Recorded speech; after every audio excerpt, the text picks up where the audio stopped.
بصراحة الجو اللي احنا عايشين فيه صعب قوي، بس الأصعب منه إن دماغ الناس ساحت من الحرارة.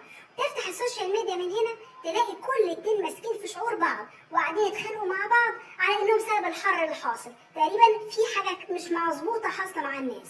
بتوع الشتاء ماسكين بتوع الصيف سلخ، وقاعدين محملينهم مسؤولية الجو اللي حاصل، وحبهم الشديد للصيف هو اللي خلى الدنيا بالشكل ده. أنا مش فاهمة إيه العلاقة لغاية دلوقتي، بس قاعدين يتكلموا. طبعا بتوع الصيف اللي الناس بتحب الصيف مقسومين فريقين اتنين. أول فريق مزويين كده في جنب وعاملينها زي المسلمين الأوائل، مفضلش غير إنهم يجتمعوا في دار الأرقم نقابل الأرقم، وخايفين يعلنوا إسلامهم، قصدي يعلنوا إن هم بيحبوا الصيف، لأن الناس بتوع الشتاء هيجينوا على آخرهم، ولو شافوا واحد من بتوع الصيف تقريبا احتمال ياخدوه كده ويحطوه في الصحراء الغربية ويحطوا عليه حجرة ويبدأ بقى يقول أحد أحد، ويعني القصة اللي انتوا عارفينها دي. ده أول فريق من بتوع الصيف. الفريق التاني من محب الصيف لا بقى ما بدهاش. ايوه احنا بنحب الصيف، ايه رايكم بقى؟ ولو درجه الحراره وصلت ل70 وبقينا بنتنطط زي الفشار كده برضه بنحب الصيف. لموا الدور لموا الدور، ده الناس روحها في مناخيرها مش ناقصينكم. المهم بتوع الصيف ما بدهاش بقى روح ما بعدك روح. فشار مين انت وهو؟ ده احنا قاعدين مش طايقين نفسنا، يعني زي الفشار ونحب الصيف برضه ومش عارفه ايه في ايه. بس برضه من ناحيه تانيه بتوع الشتاء مقفورينها قوي.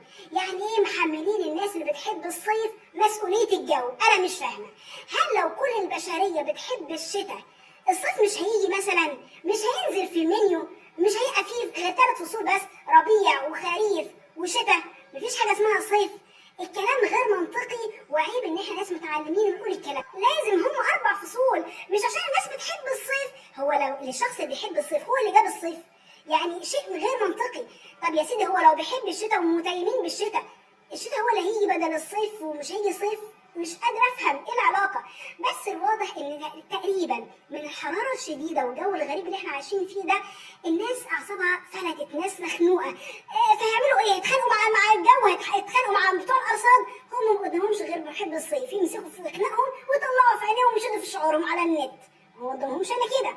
يا اخوانا والله في تغيرات مناخيه، ده مش جونا ولا ده الوضع الطبيعي، بس في تغير على مستوى العالم. انتوا ازاي مش حاسين بحاجه زي كده؟ ما كان عندنا مؤتمر المناخ في شهر نوفمبر في شرم الشيخ، ده كل دول العالم بتتكلم على كده.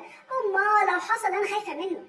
طبعا لو الحراره استمرت بالشكل ده هيحصل ذوبان للجليد في القطبين، وبالتالي هيحصل غرق للسواحل. وزي ما كانوا بيحذرونا من سنين يقولوا ان احتمال معظم سواحل الدلتا تغرق، وتبدا سواحلنا من اول طنطا وهنا بقى هتبقى اللي بيحبوا المصايف وقعتهم سودا.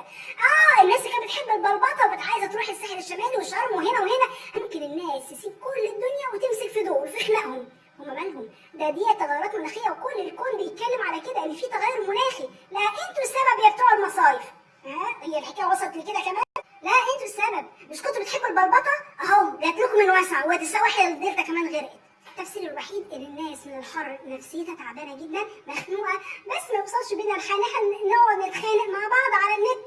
وانت بتحب الصيف يا سيدي، هو بتاع الصيف ده ماله؟ ذنبه ايه؟ ارجو ان الناس يعني تهدى شويه كده وتعرف ان ده تغيرات طبيعيه بتحصل على مستوى العالم، وما نخسرش حبايبنا عشان ده بيحب الصيف ولا ده بيحب الشتاء. اصله مش قاعد في اوضه التكييف وقفل عليك المروحه ولا قفل عليك التكييف. ده الحكايه ديت من عند ربنا. ربنا يرحمنا يا رب ويجرنا من جهنم ونار جهنم، وما نزعلش الناس مننا علشان حاجه ملناش يد فيها في الاساس.